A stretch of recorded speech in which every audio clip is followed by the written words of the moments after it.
Quase 10 milhões de crianças e adolescentes estudantes da rede pública de educação de todo o Brasil não receberam qualquer auxílio para alimentação desde o início da pandemia de Covid-19.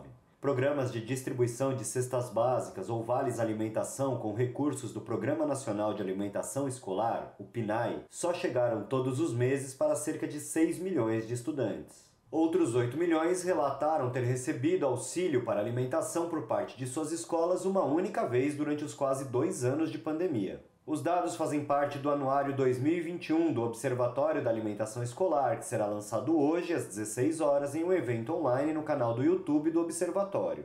A pesquisa ouviu 900 estudantes da rede básica de ensino público em 215 municípios de todos os estados brasileiros e mostra uma situação desoladora. Além dos alimentos ou recursos chegarem a poucos estudantes, os relatos dão conta de uma significativa perda na qualidade da alimentação se comparado ao que era servido nas escolas. Os alimentos mais presentes nas cestas foram arroz, macarrão, feijão, açúcar e óleo. Dentre os estudantes que receberam alimentos, apenas 23% tiveram acesso a carnes em suas cestas, 29% a legumes e verduras e 19% a frutas. O PNAE existe há 40 anos e chega a todos os 5.570 municípios brasileiros, atendendo os mais de 40 milhões de estudantes da rede básica de ensino. Em abril de 2020, foi sancionada a Lei 13.987, que autorizou a distribuição de cestas de alimentos adquiridos com os recursos do PNAE aos pais e responsáveis dos estudantes da educação básica da rede pública.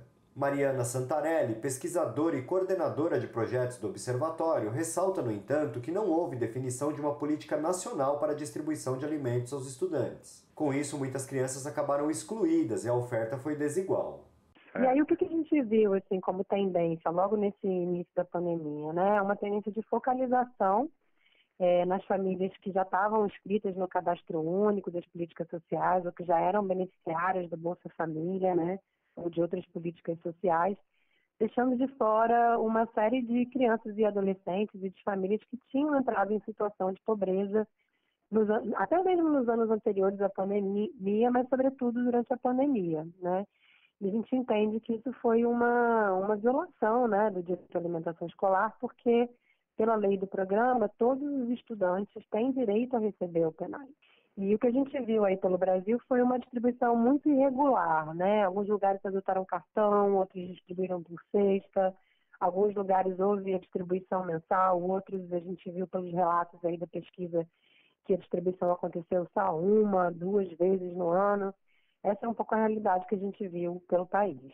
A coordenadora-geral da Campanha Nacional pelo Direito à Educação, Andressa Pelanda, avalia que o atendimento das crianças com alimentação escolar na pandemia ficou muito distante do que poderia ter sido conforme o PNAE.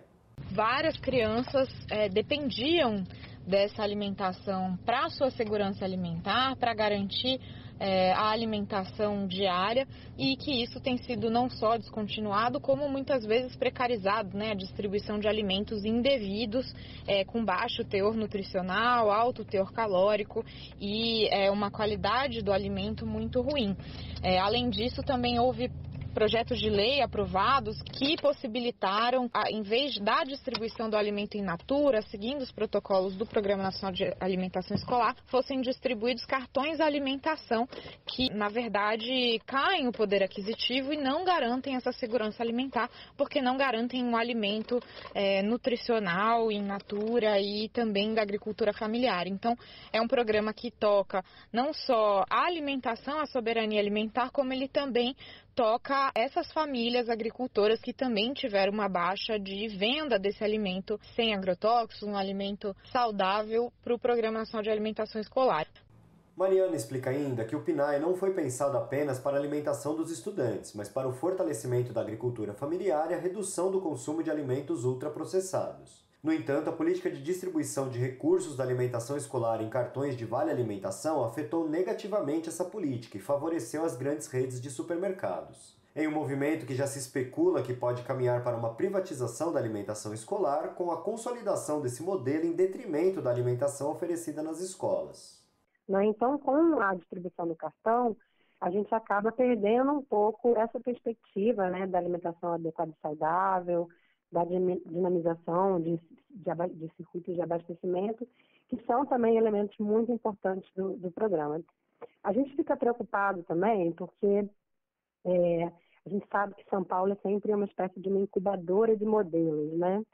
E quando a gente fala da alimentação escolar, a gente está falando de um mercado bilionário, né? Só o recurso do governo federal são 4,1 bilhões por ano, sendo que prefeituras ou governo do estado, como o de São Paulo, colocam até 3, 4 vezes mais de orçamento próprio, ou seja, é muito dinheiro. Então, há claramente um interesse por parte da indústria de alimentos, por parte desses cartões, né, de vale alimentação, em acessar esse mercado bilionário, né? E justamente o que a gente vem tentando fazer com o programa nos últimos anos é transformar ele que dinamize outros tipos de circuitos e sistemas alimentares. Na capital paulista, por exemplo, o governo do prefeito Ricardo Nunes, do MDB, firmou contrato com a rede de cartões Alelo para a oferta de vale alimentação para os estudantes, ao custo de R$ 76 milhões por ano. Esse valor acaba sendo tirado do montante da alimentação escolar, reduzindo o potencial de oferta de alimentos saudáveis e in natura. Os agricultores familiares que costumam vender a sua produção principalmente para o PNAE acabaram abandonados na pandemia. No ano de 2020, as compras foram totalmente interrompidas e em 2021, apenas 21% deles conseguiu voltar a fornecer alimentos para o programa. As organizações que compõem o observatório também reivindicam que é preciso recompor o valor por estudante do PNAE, que não teve reajustes relativos à inflação nos últimos 11 anos. Apenas entre 2020 e 2021, a execução financeira dos recursos para alimentação escolar diminuiu 17% em termos reais. E a proposta para 2022 propõe uma nova redução de 8,5%. As organizações pedem que seja considerado no orçamento de 2022, ao menos, a recomposição da inflação desde 2019, o que elevaria os recursos da alimentação escolar em pelo menos R$ 1 bilhão. Rodrigo Gomes, Rádio Brasil Atual e TVT. Esta é a Rádio Brasil Atual.